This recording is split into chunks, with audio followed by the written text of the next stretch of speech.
Good morning and welcome to Autism Live. I'm Shannon Penrod and so excited to be here with you this morning live. It is November 14th. I just want to say a happy heavenly birthday to my mom who's up there.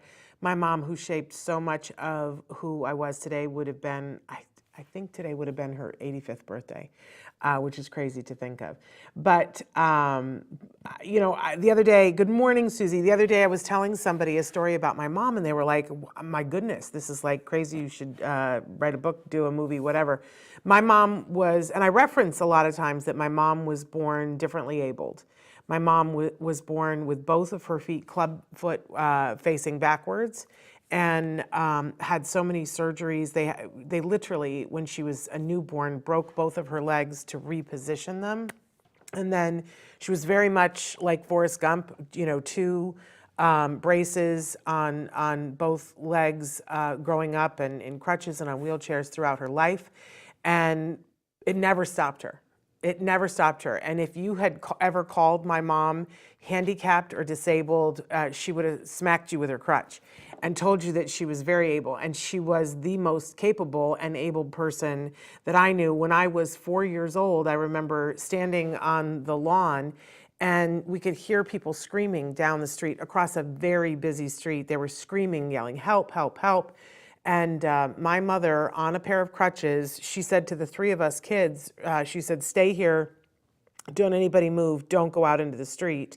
And my sister was 6, and my brother was 2, I was 4, so, she was trusting that we were gonna stay there. And my mother took off on her crutches across the busy street, pole vaulted over a hedge that was probably 3.5, 4 feet with her crutches, went into the neighborhood where the screams were coming from, and there was a baby, maybe 1.5, 2-year-old baby, had fallen during a party, an outdoor pool party, had fallen into the swimming pool and wasn't breathing, had, by all counts was drowning. But my mother, used her crutches and said, stand back, and went in and resuscitated the baby, and the baby lived. I mean, like the news turned out and I remember people were like, so who's the lady who saved the day? And it was my mom who was in crutches. Nobody else was in crutches, but nobody else could save that baby. That's who I grew up with. So I was, see, I'm going to get emotional. I was raised with the idea that anything you wanted to do, you could. And that everybody showed up on this planet differently abled, and that was not less. And that we should be mindful that sometimes when somebody had challenges, they were physical and visible, and sometimes they weren't. And my mother always raised us with the idea that you don't know what another person is going through. You should not judge. And I will be forever grateful to her for so many things. But, when I look back on my life, and that it doesn't surprise me that I would find myself in a community of people who identify as being different and who are very capable. And nobody's going to tell me that, for instance, my son, that he wasn't capable of doing what he wanted to. So I honor my mother today. So good morning to Susie. Good morning to Anna and to Liliana from Riverside. Parker says, breaks from school. That is so interesting. I wonder if snow days will be discussed and virtual learning on snow days. A Dark Angel, hello. And May, happy to see you here too. So we are going to be talking about school breaks today. That's our parent-to-parent talk today. But before we do that, I just want to mention that we're live. Traven is already starting to show you some of the different ways that you can connect here with the show. Connect is like my favorite word right now because I've been working so hard on the toy guide and all of the toys this year. I feel like the theme this year is connection. How can we connect? And that not everybody connects in the same way. People have different connection preferences, right? Whether we're talking about how we communicate our feelings or how we get the show to you. So we try to have, Ashley, so happy that you're here. We try to have as many different ways for you guys to connect as is possible. If there's a way that you want to connect and it's not working for you or you don't see it, please bring that to our attention, because don't assume that we know always how you guys prefer to be connected with, right? So whatever way that you like to communicate, let us know how you want to connect. So Also, I want to say that this show, the whole purpose of Autism Live and now the Autism Network, is that we want to provide information and inspiration to that larger autism community that always, of course, starts with individuals who themselves are on the spectrum.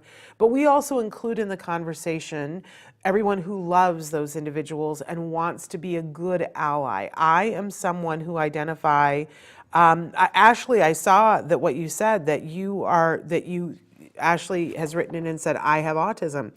And Ashley, I'm so glad that you found us here, because I hope that you'll find things that are of interest to you. And I especially want to tell you, Ashley, we have a new podcast that's called Stories from the Spectrum that is only voices of people who identify as being on the spectrum or neurodiverse in some way. So I hope you'll check that out.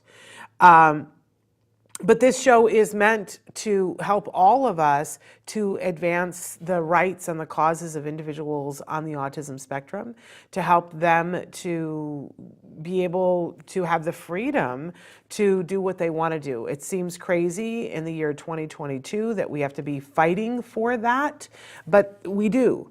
We very much do. And so I know I want to be a good ally. I identify as a pony. I'm a parent of a neurodiverse individual, an adult individual now. And I want to learn. I always say I want to be a student in the front row, learning how to be a good ally to him and to all the other people that I love on the autism spectrum.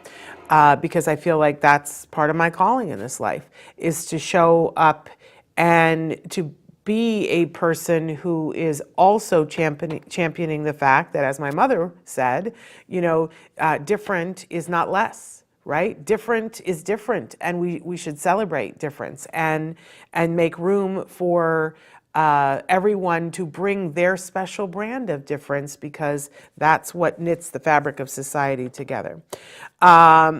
I see Monkey Face has written and said, any advice for a 5-year-old that won't stop swearing? ABA has tried replacement words, ignoring, redirecting, and nothing works. We have determined that she's not doing it for attention and will do it alone in her room. It happens everywhere and is getting embarrassing. I don't know what to say to unsuspecting parents when F-bombs get dropped.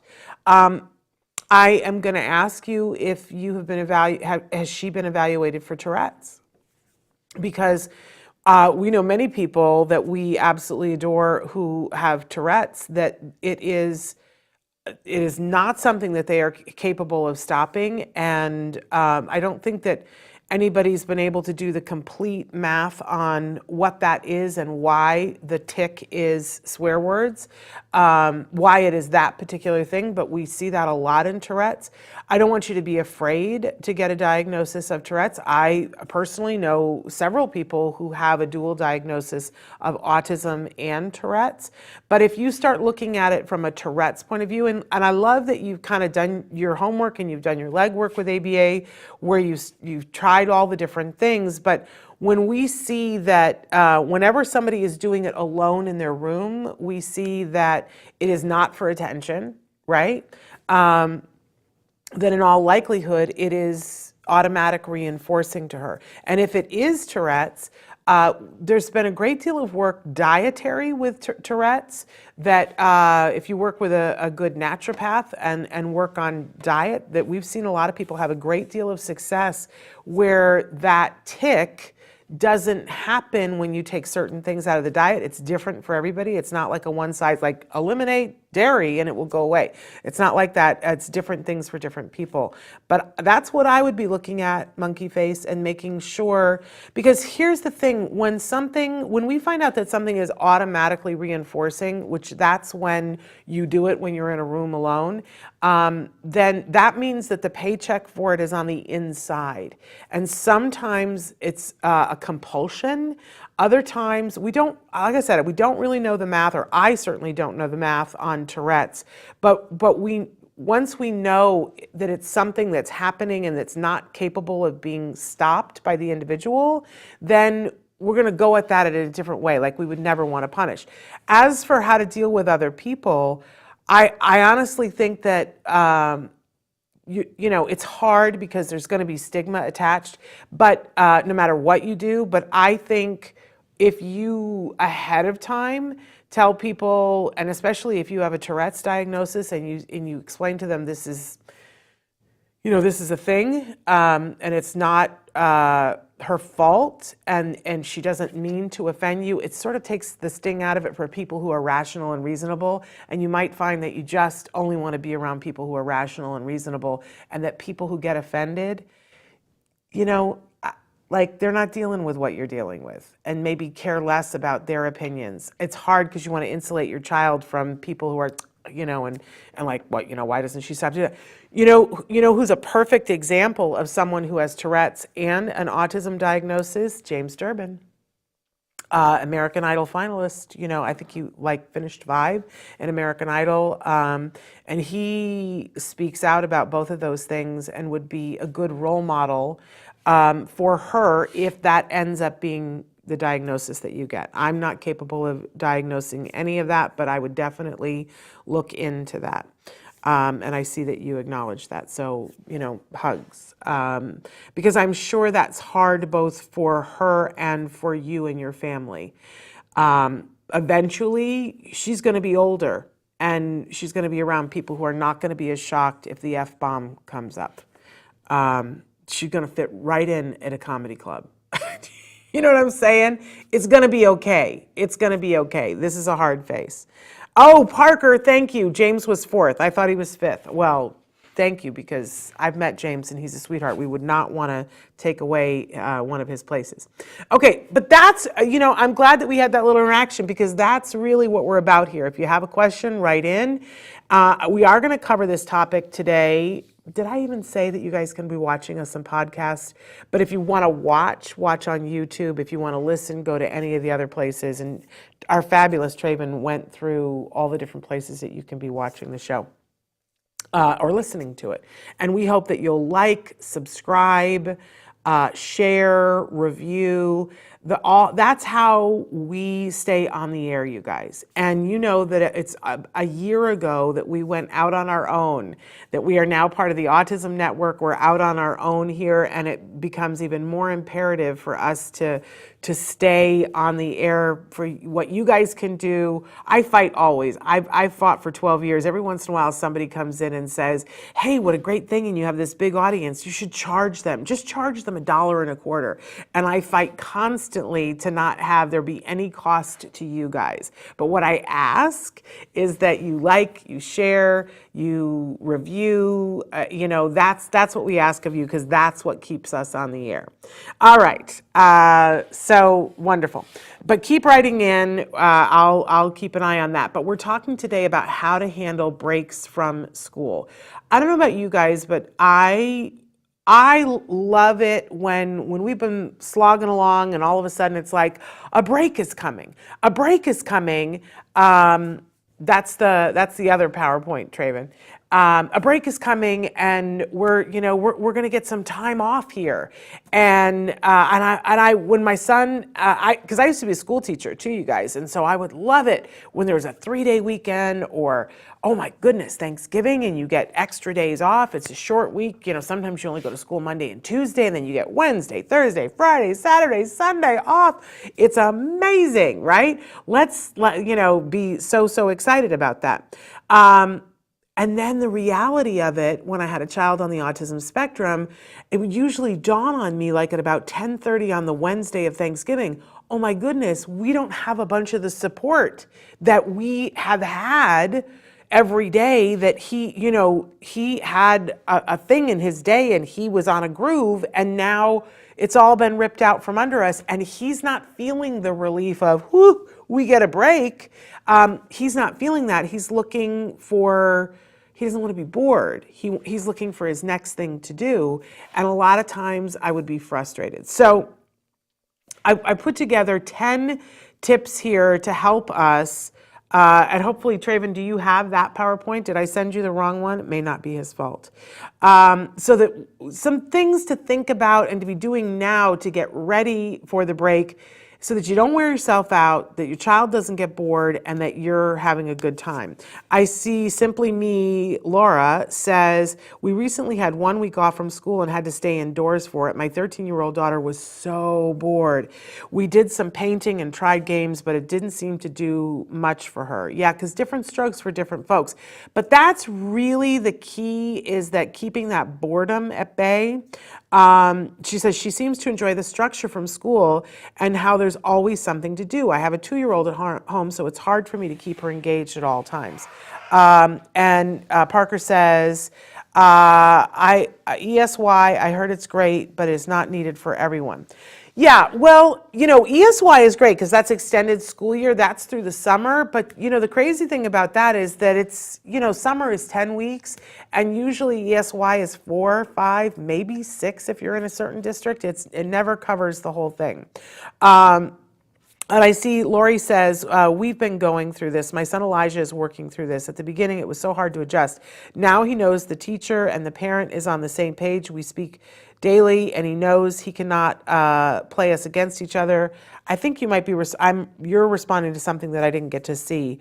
The breaks for the holiday are going to be a huge challenge, not looking forward to 3-week long break. Right. Well, because it feels like, okay, I want a break, and yet this is not a break because the rug got ripped out from underneath my child. So now I need to become their program, right? And it feels like a tourniquet sometimes around your neck. So that's why we're doing this. 10 tips to survive school breaks when you have kids on the spectrum. All right, let's take a look at what our first one is, because this to me is one of the key things, is that you need to utilize absolutely all of the services that you still have.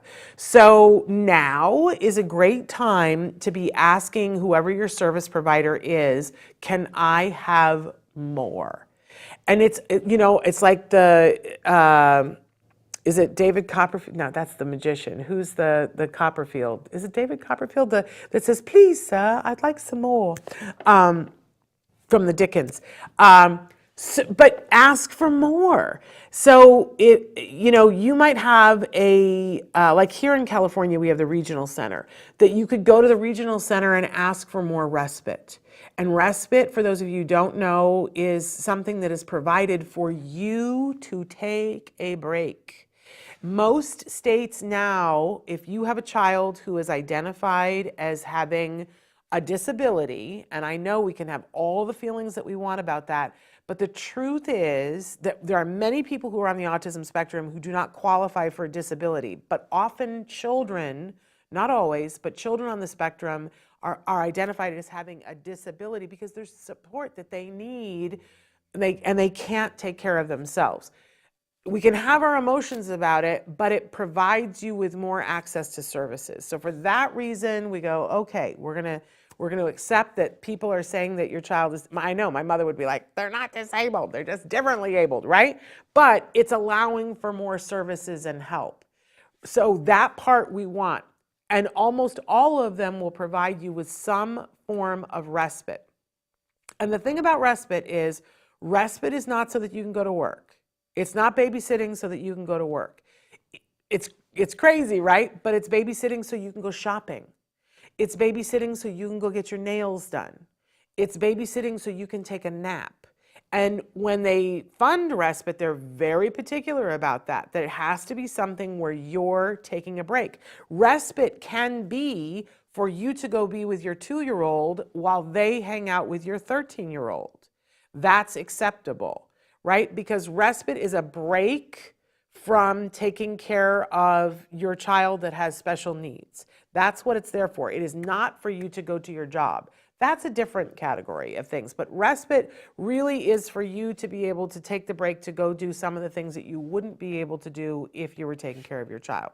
So ask for more. You may not have it at all. Now's a great time to ask for it, and ask for more. Say, we're going to have less services, so I would like more services. Many people find that they're so willing to up the respite during times of break because maybe you haven't been using it for a lot of things like therapy and those kinds of things anymore. It used to be that you were given a pool of hours per week, and if you didn't use them in that week, they were poof gone. It doesn't work that way anymore. That's one of the things that I don't know whether I'm in love with it, but insurance has done this where they give you a pool of hours for sometimes 6 months. And then so let's say you had to cancel therapy sessions 2 months ago because there was, everybody had a cold or whatever, and you didn't know if it was COVID, so you canceled services. It might be that if you talk to your provider that you can now use those hours. But here's the thing. You really have to kind of get ahead of it. You have to ask them in advance. So ask about next week for Thanksgiving. Doesn't hurt to ask, but you might find that you're late on the draw because they didn't put in for people to be working then. But definitely let them know today about how much time you're having off during the holiday break. For those 3-week things, it might be that you could maximize and use all the ABA hours that you had that you just weren't able to use for whatever reason. But they need to staff it, so tell them now. I also suggest asking for parent training, and people call this different things. Some caregiver, they call it caregiver collaboration, whatever, but this is when you have somebody, usually a BCBA, who's gonna help you, and I always say drive the bus on this. Because all the time people will say, for instance, how do I get my child to do this? What you're really asking is, how do I get my child to do this when I'm with them, right? Isn't that the thing? Because we've all had the experience where somebody who's very well trained takes your child and they can do it, but your child doesn't do it with you. You have different baggage with your child. You have different circumstances. You're having to get in the car where they're not having to focus on that. You're having to shop for groceries where the therapist isn't having to do that. You have to feed other children and pay attention to other children. So it's really, how do I do this and have my child do this with me, right? Well, the best way to do that is when you have somebody training you right there with your child. Now, some providers and some insurance really don't like to pay for that. But there are ways around that, right? Like they'll say, oh, we don't want to give you parent training while your child is there because then you'll have to watch your child and you won't learn. Well, sometimes what you can do is have a therapist there with your child, so they're attending to your child, and then you have a BCBA who's there working with you, and then you practice something with the child, and then you can go back and talk, but the child is occupied. It's crazy because it's more expensive for insurance to pay for it that way, but sometimes that's what you have to do in order to get the funding to do it. Whatever you have to do, this is the ideal time to do it, during break time, because your child's available, and if you tell the provider ahead of time, look, here's the thing I want to work on. Pick the thing that's driving you bonkers, like that you're just like, why have we not gotten that thing under control? Why have we, this is the number 2 here, work on things that you haven't had time for. Oh, I wish my child could brush their teeth on their own. Well, 3 weeks is a great time to say, I want to do parent training, and I want to, this is the behavior that I want my child to be able to do when we're done. I want him to be able to brush his teeth so that I don't have to nag him. And task them with that. That's why I say drive the bus. Tell them what it is. Don't just say I want parent training, because then they'll come in and they'll teach you all kinds of things about the history of ABA, blah, blah, blah, blah. What use is that to you? None. Make your wish list of, I wish I knew what to do when my child's tantruming. And then go to them and say, that's what I want to work on. Or how do I get through the difficult part of the morning when I'm trying to get him to put his shoes on and eat, and I got to get his sister in the car, and how do I do that? And have them work through that with you. Parker says, yes, even adults need respite sometimes. Amen. My case manager has respite available for me just in case my mom needs it. Absolutely, Parker, because everybody needs a break from everyone. It doesn't matter, you know. I love the early throes of love when you're with somebody and you want to spend all your time with them. But you know, I've been married for 20 years, and every once in a while, I need to go do something without my husband. I need a little bit of respite from him, and he needs respite from me. Heaven knows that man's a saint. So you know, if your child had not been on the spectrum, there would have been times and places where they would have gone on more play dates and they would have done more sleepovers, and you would have, you know, had a chance to go shopping or do your nails or whatever. Or maybe your relatives would have stepped up and been a little bit more, you know, right? So we don't, when we're special needs parents, we don't get as much respite. I think all moms need respite, right? But sometimes it's not there for us in the way that it is for other people. I hate to say that, but it's our experience of it. Tell me if I'm wrong. But another thing that I really recommend that you do during this period of time, because I'm all about don't cancel. If you have therapy scheduled, a lot of times people go, well, we're on a break from school, so we're going to not do our ABA and we're not going to do, you know, these other things that we have, like speech and OT that you might have privately, not through school. This is a ginormous mistake. Utilize everything that you have and double down on it. It will be your saving grace. But also take the therapist with you. Most ABA providers have it in their insurance funding. You have something called community outings. Get to know this, because I find that a lot of the younger ABA professionals think you can't do this, and so tell them, no, it's under community outings. Used to be that we talked about having a program have legs, that your child can't just be doing it in your house or doing it at the center. Because then the only place they can do it is in your house and at the center. Is that what we want for our kids? Absolutely not. We want our kids to go to the mall. We want them to go to the movie theater. We want them to go to live theater. We want them to go skiing. We want, you know, think about all the things that you want for your child to do. And if we don't take what we're learning in the center and at home and apply it in the places that we want, like a museum, what are we doing? We're really not doing what good ABA stipulates, which is that you have to do it in different environments so that they learn, oh, this is how I behave in a library. So do community outings with support. Think about all the places that you would like to go that you currently feel a little like, I'm not sure if we can do that. I'm not sure if we can go to a tree lighting ceremony.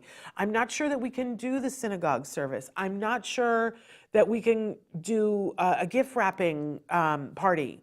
I'm not sure that we can go to the mall with a group of people. Whatever it is that you're ice skating that you're doing during the holiday break, schedule it. It takes a little planning, I will tell you that. Schedule it and then go to your ABA provider and say, this is what we want to do. We've scheduled it at this time. Can we have a therapist to go with us? Because we want to work on some of the behaviors that typically would happen if we're doing that. And they should schedule it for you. It's about availability, but if they're giving you a hard time and say, oh, your insurance won't pay for that, poppycock. It's under community outings. And we can fight this till the end of time. And if you really have an ABA provider who is telling you no, tell me. I'll call them and explain that to them. Because our kids need to do this. Our kids need to do this, and you need this. And if you think about all the things that you've been wanting to do and you're like, I just don't know how we would do that, that's exactly what you should be doing during the break. And again, use banked hours. Almost everybody has hours that are not being used. I want to bang my head against the wall sometimes because, hey, Courtney, I haven't seen you in a long time. And you said, long time no see. I'm so thrilled that you're here. How are you? I really can't stress this enough, that insurance right now is paying for therapies because they've been found to be effective when used properly. And I've done the big talk before about intensity, right? And yet there aren't enough therapists. They don't call them therapists anymore. They call them behavior technicians. That makes me a little, but I'm out of date here. But there aren't enough of them, right? But a lot of people take off for the holidays. So ask now, ask for those people, use your banked hours, because I'll tell you what happens if you don't. That insurance goes, you didn't use it, so we're going to take it away. Use your banked hours. It's use it or lose it. Parker says, I mean, most parents get sick of Chuck E. Cheese after a while, so respite is needed, like, for example, needing to go to a sibling's holiday party at school, for example. Absolutely, absolutely. We all need a break, be able to go do other things. There's no harm, foul, or crime in that. Okay, so use what you have. Absolutely use what you have. You won't be sorry if you do, because it'll fill up the day. Okay, number two is I want you to make a visual schedule now. So you can craft this yourself if you're crafty. You can make that all yourself, or you can buy one. They have them on Etsy and places like that. But make yourself a visual schedule that's for a day, just one day. I'll tell you what else you guys can use. You can use an advent calendar. They're selling advent calendars everywhere. And you could simply take an advent calendar and then put things in each box for what you're going to do. Because if you wait until the day of, and it's the first day of break, and you go, okay, what are we going to do? Oh my gosh, there's so much stress and pressure that comes with that. Don't do that to yourself, right? It's so much easier if you do it ahead of time, because then you leave all the emotion out. Planning, you can just be like, oh yeah, so on that day we're going to do crayon drawings, right? But for right now, I just want you to make the visual schedule. And as I said, it could be just a thing like I've seen people who take a cookie sheet because it's magnetic, and they glue magnets onto things, and it says morning, and it's split up into different hours, but it's visual. It's something that you can look at and that your child can look at. So because part of why they fall apart when they're so used to school, and school is so segmented, and I know what to expect. I go in the morning and I put my shoes here and I put my backpack here, and then we have math. And then the bell rings, and then we get reading time. They have this expectation, just like you do. And part of what that does for our kids is it lowers the anxiety of what's happening next. So the reason why you're making a visual schedule is to lower everybody's anxiety, your anxiety, their anxiety, so that on the day, we'll fill in and you'll help. I say something later on about letting them have choices, but that you're not having to reinvent everything every day. Right now, it's just so that you've got a visual schedule and you can plug things in later on. But as I said, if you want to do just one day, or if you want to get an advent calendar and take all the stuff out. I saw a great dog advent calendar at Costco the other day, and every day it says one, and every day you open it up and there's like a treat for your dog, a toy or a treat or whatever.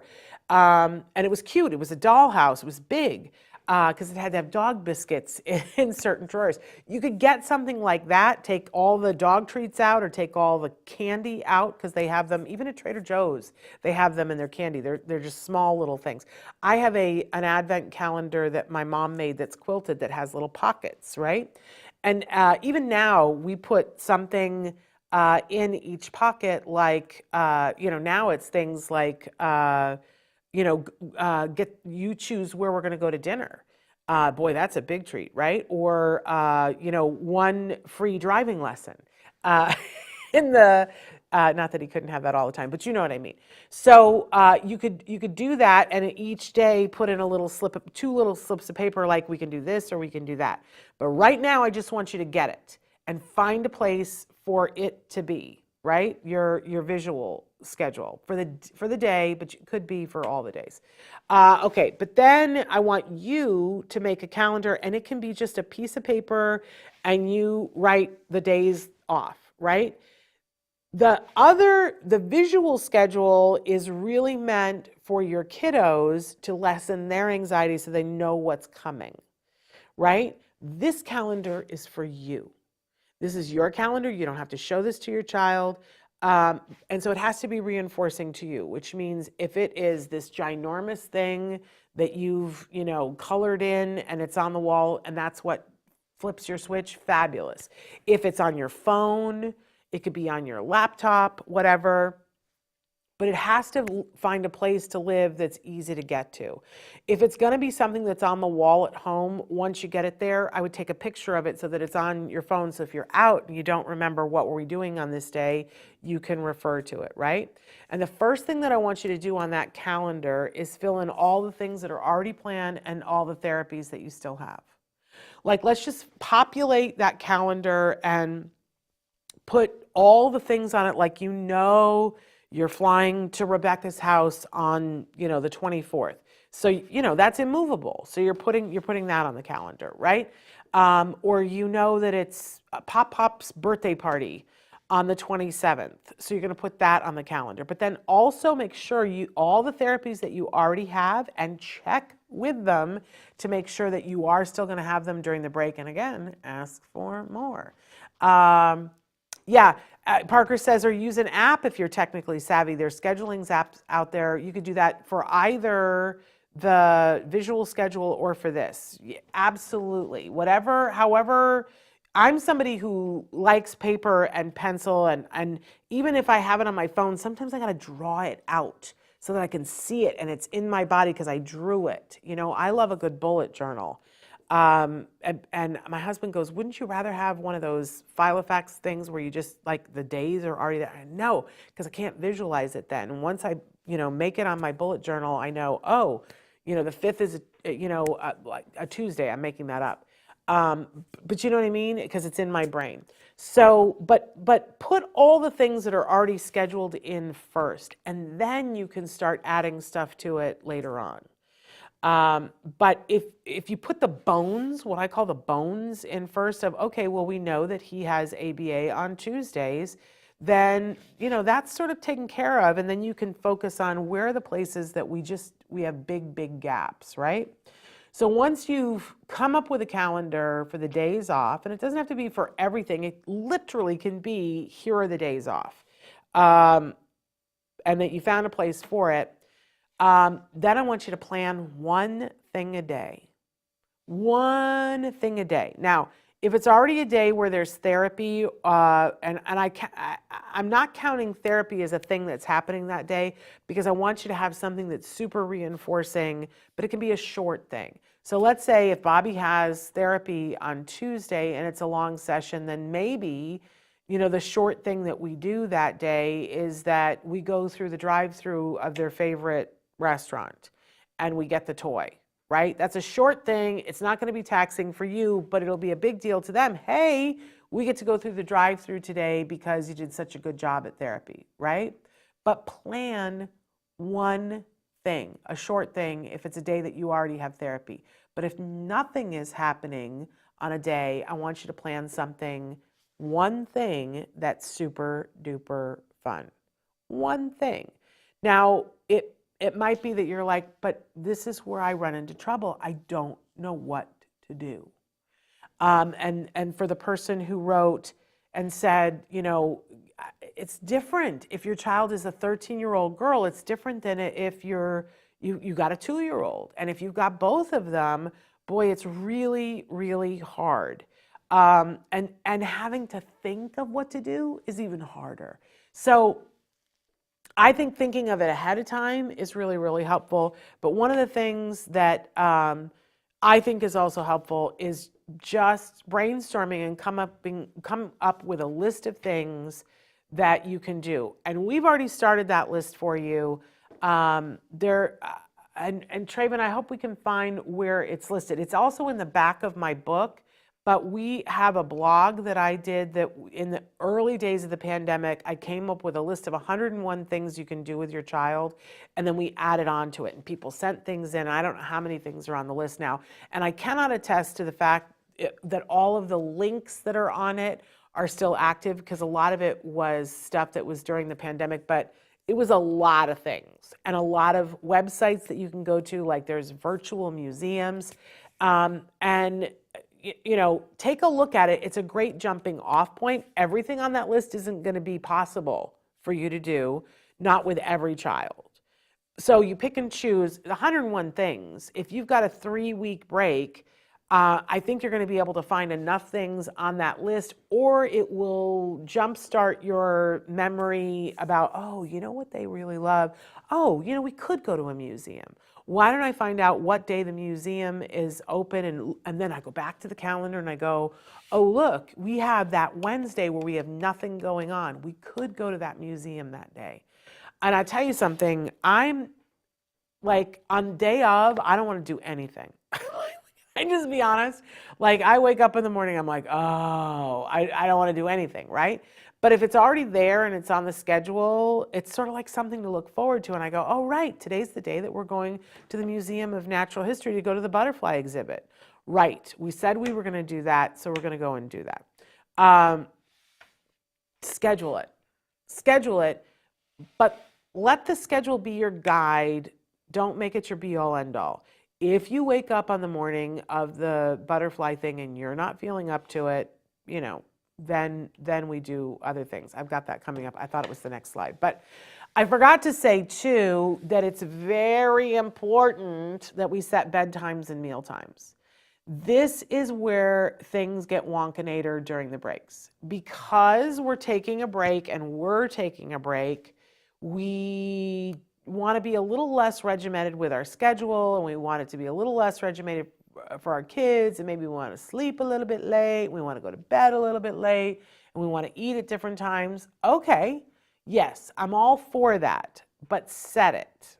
Don't have it be, you know, whatever we feel like today, unless you want to be miserable and have your kids be miserable. No, in which case, go ahead, do that. I know I want to live in a world where it's like I can go to bed anytime I want to, and I can wake up and I can eat anytime I want to. Yeah, except it doesn't work out. Even now, when as an adult and my son is an adult, I really could do this on a break. It doesn't work out. I get to the point where I'm like, I'm funky. I don't want to do anything. I don't know what my problem is. And it's because my schedule is all kerfuffled. So make a decision now. This is what time we're going to start the day, and this is what time we're going to end the day.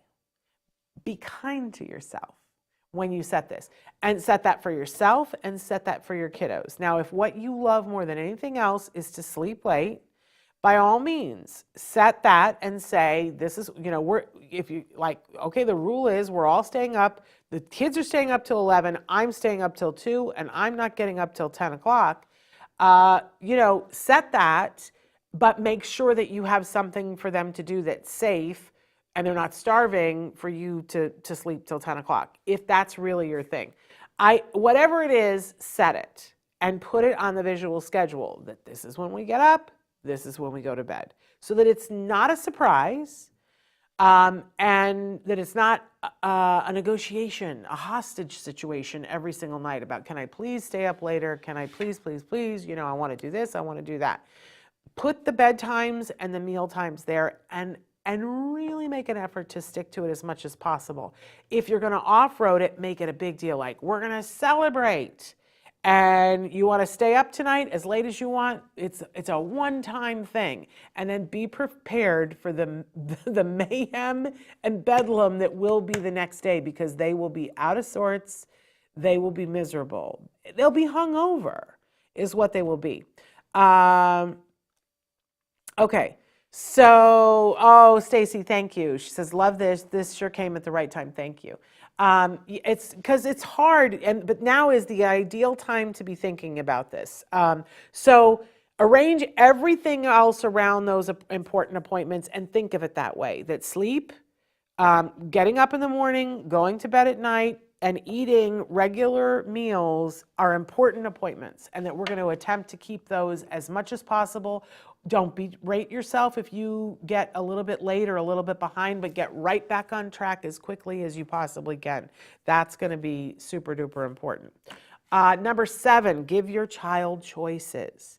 So this all sounds very rigid, but I don't mean it to. That, you know, think of everything that you do, you want to give them a choice. So if we have in our Advent box that it's the 7th of December and we're off, and we had written down, I like to think, like, put 2 things in the box and say, okay, we can either go to the museum and go to the butterfly exhibit, or we can stay at home and watch Disney movies. Which one do you want to choose? And let them choose, right? You can do that when you have the capability of doing that. But if you made arrangements with Aunt Bertha to meet her at the butterfly exhibit, then you're not going to give that choice, right? Instead, you're going to give the choice out. You're going to say, we're going to go to the butterfly exhibit today. Do you want to have, cereal for breakfast, or do you want pancakes, right? Or we're going to go to the butterfly exhibit, and do you want to go to the butterfly exhibit first, or do you want to go over to the play area first, right? Every single opportunity, give them choices within the framework that you built. It's a balancing act, right? But we see what happens when we go too far in either direction. If we rigidly plan everything and go at 3:15, you are going to do this, at some point the child's going to rebel, right? Because that's not what the child wants. They want structure, but they want autonomy within the structure. And if you go the other way and go, hey, we're off, let's all just see what happens. Let's wake up tomorrow when we wake up, and let's see, when we decide we want to eat and we don't have anything to do. I give you 2 days and you're going to be climbing the wall going, I don't know what to do with these kids. Because if they're bored, they're going to find things to do and it's not going to go well. Yes, Parker, this works for everybody, by the way. Parker says, does this work for adults on the spectrum who get bored over the holidays? Absolutely. If one of the things, I'm somebody who can't stand to be bored. My husband and I were just talking about this morning, that I hate to wash dishes because I'll get bored in the middle of it. And I go, I'm so bored. I can't. And if I got to find a way to jazz it up for myself, either by having Alexa play music, right? Or, thinking something creative in my head. If I can get into a creative space while I'm washing the dishes, I can wash your dishes, mine, and everybody else's, right? But if I just have to wash dishes, heaven help me, I'm a mess, right? I can't stand to be bored. And during the pandemic, I was worried. I was like, I can stay home forever. Don't get me wrong. I could stay home. I could still be at home. I'm a homebody. I can craft myself into outer oblivion, right? But I was worried about, was I going to get bored? Because if I get bored, it's not good. So I tried to give myself things to do during the pandemic so that I had things I had to do, things I had to show up for. I worked way too much during the pandemic. I wrote a book during the pandemic. You know what I'm saying? And I kind of was flourishing because I had a very structured thing going on. So absolutely, this works for adults too. Okay, so Parker says, a 6-year-old would want to see Santa, but a 26-year-old might want to see, for example, the Jimmy Stewart Museum. Absolutely, it depends on the child. If it was me, I look forward to going to places. I have a set routine for each place. Absolutely. I used to scour pretty much now, I don't know now that the pandemic, because things went out of business, but there used to be a magazine for the community that I lived in that would be delivered to my house for free every first of the month. And it would have the community calendar. Now, some people have this online or on your cable access channel. But I could go, oh, well, on this date, they're doing the tree lighting ceremony. And then I would put it on the calendar, right? And then maybe we didn't go, but I would know about it, right? Because it was on the calendar. And we actually did many more fun things when my son was little and I had to do this because it was my only way of surviving. Now it's like, oh, we missed it because I don't always remember to do this now, but it's really good if you take the time. And again, if you don't get a magazine from your community, look up calendar of events. Here in LA, now that I live in LA proper, there's so many websites that if you just Google things to do in LA this weekend or this month with a family, it will give you all these events that and you can put in free things to do, and it'll give you tons more ideas. But back to give your child or adult choices. Everybody wants to feel like they have a choice in what's happening. And what you want to do on one day, you may not want to do on another day. So give yourself choices, give your child or adult children choices. Okay, this is the one that I thought was earlier. So number 8, ask yourself if this is a yes day. I love that Dr. Evelyn Gould, she's been on the show not too long ago, but she used to be a regular here on the show with us. And this was her expression that she would always say to parents, Here's the thing. Some days we have yes days and some days we have no days, right? Where some days we're like, yes, let's go to the beach. Let's pack a bag and let's go sit on the cold beach and let's make sandcastles. Yes, I would like to do that. Some days we have yes days where we say, I'm ready to tackle toilet training today. And I'm ready to go through whatever I have to go through today for us to be at a place where we're further with the toilet training. Some days we have yes days where we say, okay, yes is a day when I can carry through that I've said to my child, if you, hit your brother, then I'm going to take away your Legos, right? Which we don't really recommend here that you set up that kind of stuff unless you're working with a professional. But your professional may have said to you, okay, here is what we're going to do for this behavior, and you're going to have to hold true to this, right? So there are days when we have yes days, and then there are days when we have no days, where you're not equipped to deal with it, where you're like, I can't today. So what Dr. Gould always used to say to us is save yourself and don't start something you can't finish.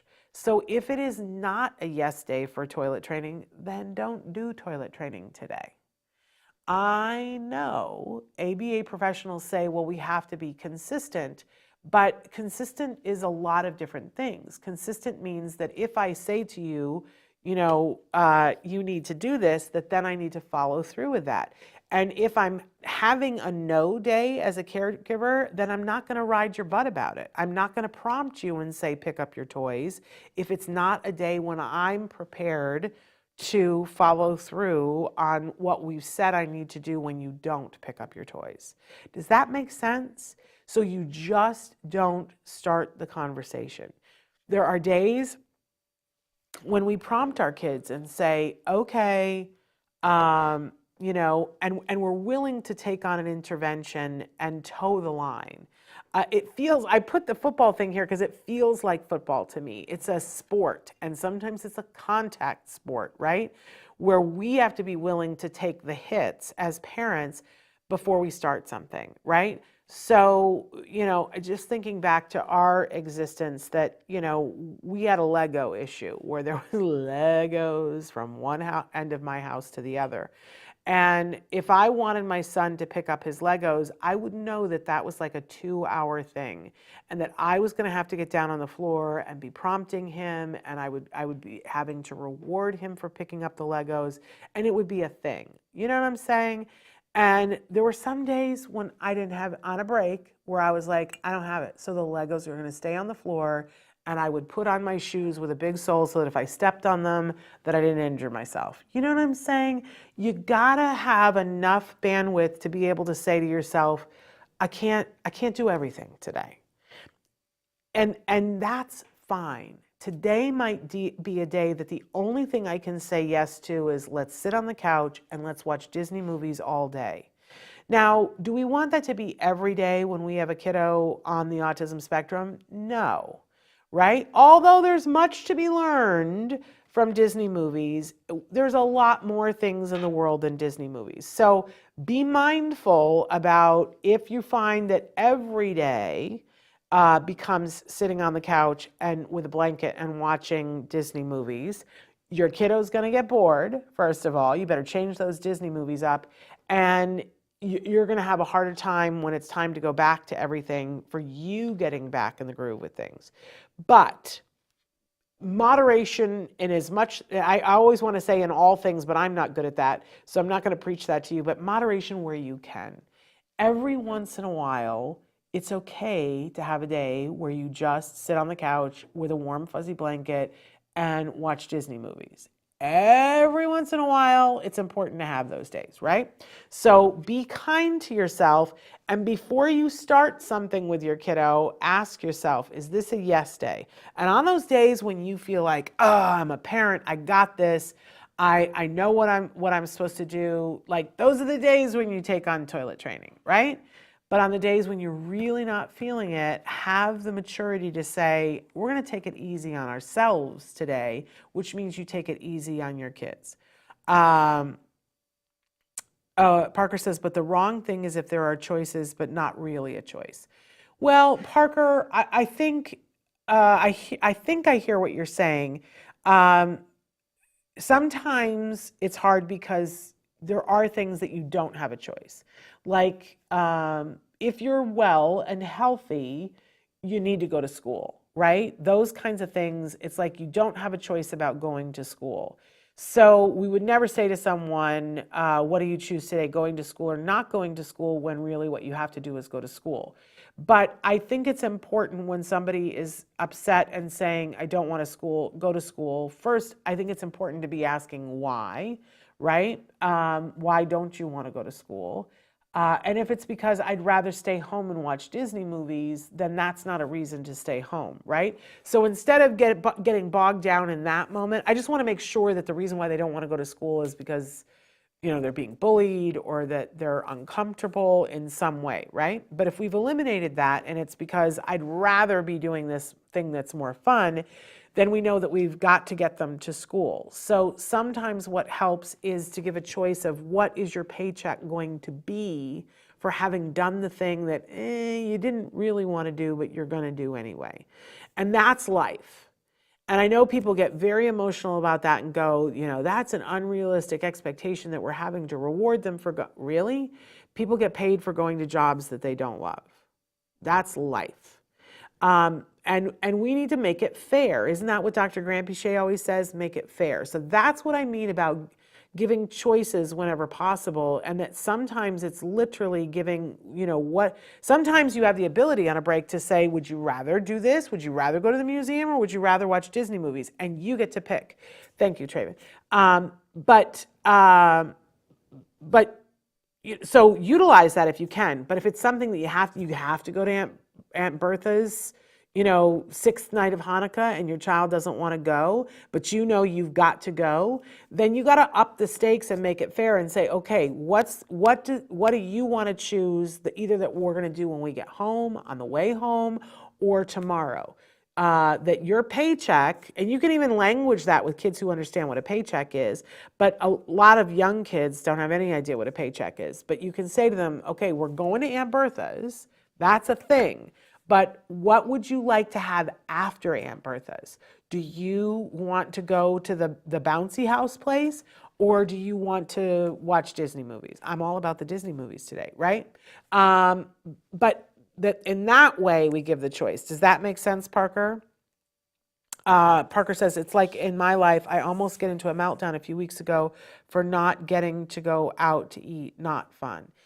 Yeah, and sometimes things are beyond our control, and they're beyond the control of other people, that if you had it in your mind that you were going to get to go out to eat, and then for whatever reason that didn't happen, I got to be honest with you that, if I were there, Parker, I would be saying to you, yes, this feels bad, Parker, and this feels horrible, but let's remember that you're going to get to go on a different day, and what can we do today? And then I would give you choices and say this or that. And that, Parker, you can begin to do for yourself. That acknowledging, we went over this last week too, that when people are having feelings about something, acknowledge it. Yes, I am having feelings of disappointment that I didn't go out to dinner, and I was promised that I was going to be able to go out to dinner, and I didn't get to go. We all feel that. Vince Redman, who we got to have back on the show, who's a licensed marriage and family therapist, his 50th birthday was during the pandemic, and he had planned a big party, and he didn't get to have it. You don't think he was frustrated? He was frustrated. I don't get to have my party because there's a pandemic, right? And he said, it's frustrating that my 50th birthday should happen when I can't do it. So I think it's very normal that you felt the frustration of it, Parker. But you can do what Vince did, which is say, okay, so I don't have that. I'll have a party later on. Sometime I'm going to get to have a party. Maybe I'll have a party for my 55th birthday, right? But in the meantime, what can I have that will make it feel special? What can I do today, right now, that would be good for me, so that I can have something that's meaningful for my 50th birthday? And he decided that what he wanted to do with his wife and his daughters and his father that was going to feel special. You can start to do that for yourself, Parker, instead of feeling, I think we all sometimes want to throw a tantrum, right? When it's not going our way. But you can talk to yourself and say, yes, what am I feeling right now? I'm feeling frustrated, but what's within my control? I have to accept this is going to happen. So now what can I do? And that might help you. I'd love to know if that helps you. Okay, we're running out of time here. Number 9 is really important, that one of the things that we forget during the holiday time, because it's been busy, busy, busy, busy, busy, and now we get to this place where there's a little bit of a break. I want to challenge all of you to incorporate into your schedule, into the bedtime thing, into the middle of your day, wherever you can fit it in, read with your child. And I don't care how old your child is.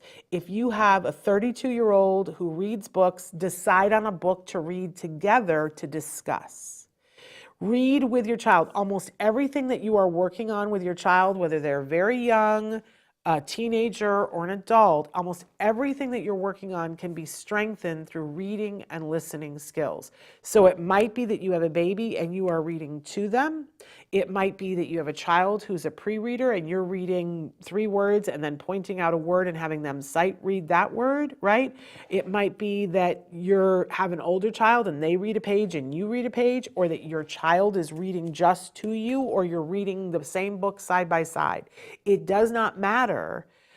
So many of the things that you want can be worked on by reading together and, when appropriate, discussing what was read together.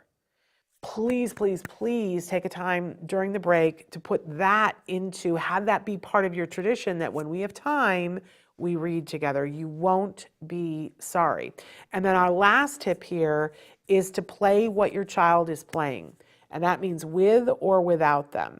So if your child is obsessed right now with a doll, I want you to find time to play with that doll. It can be with them. It can be when they've gone to bed. Find out what it is that your child loves about that doll and play with that doll. Then see if you can play with them. If your child is obsessed with their phone, find out what games they're playing on their phone, put it on your phone, play those games. Stan Kurtz told me to do this, and I learned so much. You will learn so much about your child and how your child likes to play, and then it becomes a way to, what's my word of the season? Connect. It becomes a way to connect what they're passionate about. You will have a greater understanding. You will learn about your child, and you might find that you're passionate about it too, or that you find what it is that's really making them excited. Once you play a game that they're playing, if they're playing a game on their VR, on their gaming system, play it. If you need to, play it when they go to bed to try it out first, but eventually the goal is to play it with them. And that is an amazing thing during the break, because then you've got something to connect together. You might find that you want to sit and play the video game with them. That is time well spent, because that is connection. And I really am all about the connection right now. So those are my tips.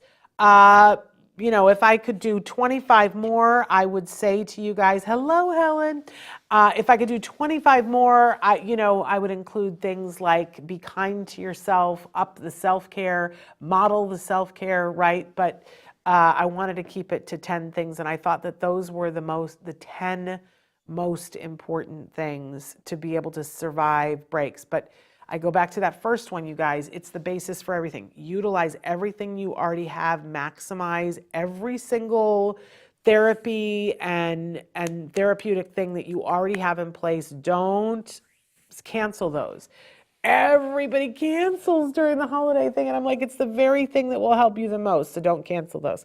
All right, I love you all. I will tell you honestly that Dr. Doreen Granpeesheh, she's back in the country now. She was out of the country for 10 days. She's back in the country, but she is speaking tomorrow at a autism conference in Philadelphia. And we just were waiting to hear what her schedule is to see if she's going to be able to join us live in the morning. So tune in tomorrow. She might be live from that conference, or she might not be. I don't know as of this moment. But I can tell you that on Wednesday and Thursday, we've got amazing stuff going on Why can't I think who's on Wednesday? We have guests on Wednesday. I just can't think who it is. Do you know, Traven?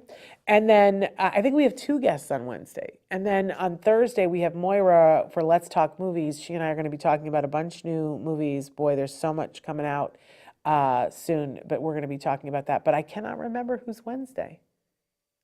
Traven's going to tell me right now. Oh, for heaven's sake, how could I have forgotten? So Leo Bird is going to be with us on Wednesday, and he is a wonderful artist and a speaker and a stand-up comedian on the spectrum. And Maya Sunderberg is going to be with us again. She said she's got something new and fabulous that she wants to share with us. So they're both going to be with us. I think it's Sender Meyer. I think I just said her name wrong. But we're thrilled. And her blog, I believe, is Hello World, and her podcast. So can't wait to have both of them here with us. And then again, don't forget, on Thursday, it's Let's Talk Movies. And we think, fingers crossed, we think we have a new version of Stories from the Spectrum to share with you on Friday. So I'll tell you more about that as the week goes on. I so appreciate you guys. You're at the top of my list for grateful to have this time for you guys. We're going to sign off now, but we'll be back tomorrow. Until then, give your kiddos a hug from me and one for you too. Bye-bye for now.